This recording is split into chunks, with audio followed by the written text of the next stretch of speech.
चलिए guys, welcome. हमारा अगला टॉपिक और जो लास्ट टॉपिक हो सकता है ये है हमारा ऑफिशियल लैंग्वेज। संविधान के पार्ट 17 आर्टिकल 343 से 351 के बीच में है।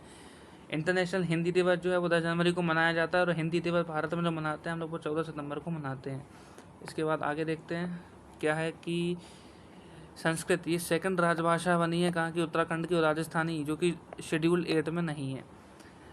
आर्टिकल 343 किस बारे में बात करता है कि ऑफिशियल लैंग्वेज जो होगी वो हिंदी होगी। ऑफिशियल लैंग्वेज यूनियन ये 343 और 344 में इसके बारे में बात की गई है। और जो लिपि होगी हमारे अकॉर्डिंग टू आर्टिकल 343 वो कौन सी होगी, स्क्रिप्ट कौन सी होगी, देवनागरी। यानी कि संविधान में तो किसी भाषा का मतलब भाषाओं का जिक्र किया गया है केवल, लेकिन ये नहीं बताया गया है कि वो जो भाषा होगी वो सब जगह मतलब जैसे आप एक लैंग्वेज लो कोई तमिल, क्या पूरे भारत में तमिल एक जगह बोली हर जगह बोली जाती है? नहीं बोलती। इसलिए किसी भी भाषा को सेंट्रल गवर्नमेंट द्वारा राजकीय भाषा घोषित किया जाएगा, लेकिन जो भाषा होगी उसको ऑफिशियली यूनियन की भाषा नहीं कहा जाएगा। जो ऑफिशियल लैंग्वेज होगी वो हिंदी होगी, लेकिन उसकी लिपि जो होगी वो देवनागरी होगी। Official language commission according to article 344 में इसका जिक्र किया गया है। कॉन्स्टिट्यूशन लागू होने के 5 साल बाद ऑफिशियल लैंग्वेज कमीशन का गठन होगा, फिर हर 10 साल बाद इसका गठन किया जाएगा। यानी जिस समय पर संविधान लागू हुआ था केवल उस समय 5 साल बाद इसका गठन किया जाएगा, उसके बाद फिर हर 10 साल में इसका गठन किया जाएगा। पहला ऑफिशियल लैंग्वेज कमीशन बना था 1955 में। इसके अध्यक्ष बने थे BG खैर, बाल गंगाधर खैर। इसमें मेंबर हुए थे 14 और लैंग्वेज के अनुसार इसके मेंबर डिसाइड किए गए। इसने अपनी रिपोर्ट पेश की थी 1956 में। अब इसके बाद हम लोग देखते हैं थोड़ा सी बातें प्रादेशिक भाषा के बारे में कि प्रादेशिक भाषाएं जो हैं वो आर्टिकल 345 से लेकर 347 के बीच में है। स्टेट लेजिस्लेचर में यूज़ होने वाली भाषा को प्रादेशिक भाषा कहा जाता है। शासकीय रूप में भी इसको मान्यता दे सकते हैं अगर राज्य सरकार चाहती है तो। आर्टिकल 346 जो है वो बात करता है पत्राचार की भाषा, लैंग्वेज ऑफ कमीशन के बारे में।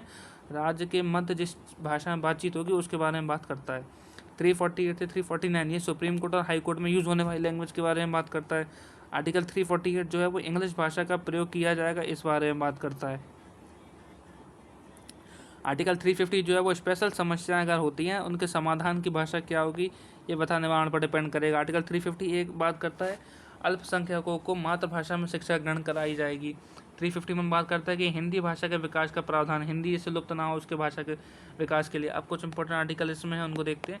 जैसे आर्टिकल 120 बात करता है कि पार्लियामेंट में प्रयोग की जाने वाली भाषा कौन सी होगी, और 210 बात करता है कि लेजिस्लेचर में प्रयोग की जाने वाली भाषा कौन सी होगी। कुल भाषाएं हमारी कितनी हैं? 22 हैं। शेड्यूल 8 में है ये। क्लासिकल लैंग्वेज जो है हमारी वो है 6। कौन कौन सी हैं अब उसको देखते हैं हम लोग। This was the important term कि तमिल क्लासिकल लैंग्वेज 2004 में बनी, संस्कृत 2005 में बनी, कन्नड़ तेलुगु को 2008 में बनाया गया, मलयालम को 2013 में, उड़ीसी को 2014 में। 1 2 3 4 5 6 ये हमारी 6 लैंग्वेज हो गई। अब इससे रिलेटेड कुछ अमेंडमेंट्स भी हुए हैं उनको देख लेते हैं एक जल्दी से। Let me check. 21st constitution amendment होता है 1961 में 67 में।